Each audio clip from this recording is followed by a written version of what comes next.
In the following bout, 3 rounds of MMA action in the 145-pound division. Introducing first, fighting out of the blue corner, Anthony Porter. This is a 155-pound fight.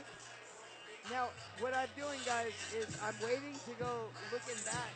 I'm actually looking at the monitor so that I can tell you what you guys are seeing, so to be relevant to everyone at home. You can see that Anthony is walking out. He's singing his own music. He's got long hair, so he's chosen to braid his hair, it looks like gray, which I think helps, honestly. The long hair getting in the eyes really doesn't mess you up. Yes, I think it's personally better not to grow your hair out, but to keep your chest hair long. Because you can use it as a weapon and put it in people's faces when you're on top of them. Everyone knows that Tom Glicchio has great back control, and it's really because his chest hair acts like spiders, little tiny fibers that they hold on the walls. When he's on your back, you're fighting all of Tom. Well, actually, it's more of a Velcro. I grab the person's existing hair and stick to them. It's also a hair armor where I can take a beating very well. Man, right now, he looks very confident. Anthony circling the cage, looking at everyone. Now he has shin pads, so he has less than 3 amateur fights. Yeah, but he's moving around like he's been in here his whole life.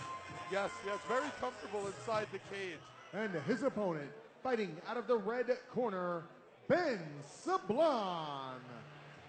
All right, this is my friend's son. Ben, he's been training in this sport his whole life, really. He's been raised around it. His dad's been coaching MMA forever. Ben Sablan with cheese grater-like abs.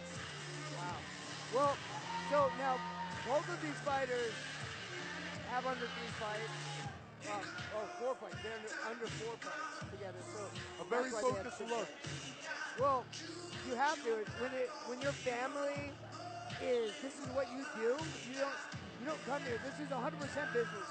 You don't let anyone give you any water that you didn't see open. You don't let anyone. You're worried about the grease. You know, there's so. When you've been doing this, this is what you do. This is what your family does. You're going in here and you're trying to finish.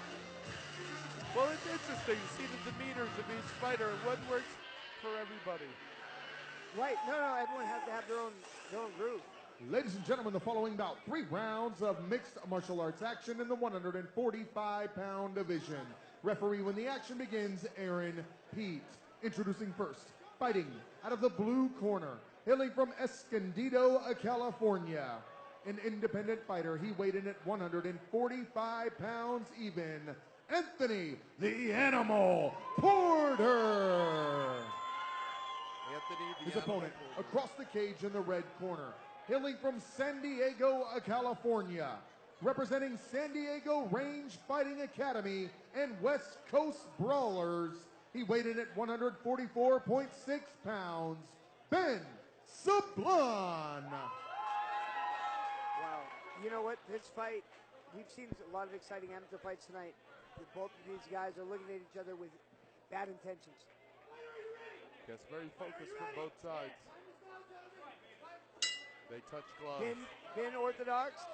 Anthony coming out. Potter, of course, southpaw. Steps back, changes stance to avoid a kick. Ben looks like he has a karate stance.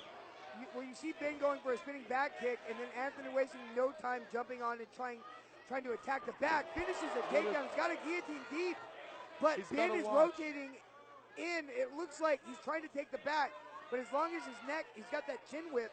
If Anthony keeps that chin whip, it's very difficult. Oh no! It looks wow, like he's the shoulder. over. Oh wow, the shoulder dislocated.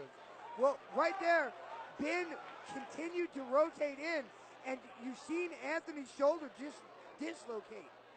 It was so much pressure.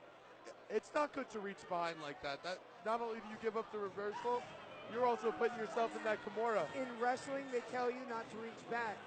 Not for that point, but normally when you reach back like that, the guy throws a half and puts you on your back. You've got some moves. I don't understand why. Awesome display of gymnastics by Jem Sablan. Yeah, both of those fighters were going out there trying to put it all leave it all out there. The animal just made a mistake leaving that hand behind. Well, he knows too. You can see he's like, shoot. Unfortunately, you've learned, and this is where you learn. Cali Cajor is the breathing ground. The unfortunate. Oh, here's the replay, guys. Let's take another look at that. I wonder if we're going to see the shoulder pop. That'll make me want to throw up in my mouth. We might not need the replay, just so you guys know. I thought I saw the shoulder pop. And this submission was brought to you by Native Fencing. You have a backyard and no fence, you have a problem. Go to Native Fencing and get the best fencing there is in the valley. That's true. You know, I need it. Oh, here we go. Look, he's reaching behind right there. Once you see the arm pass, and he grabs that shoulder. It's right now strong position because he's on top. Right now, weak position. Yes, he's turning that into a Kimura against his arm got trapped. You could see the tap, and you saw the shoulder pop out right there.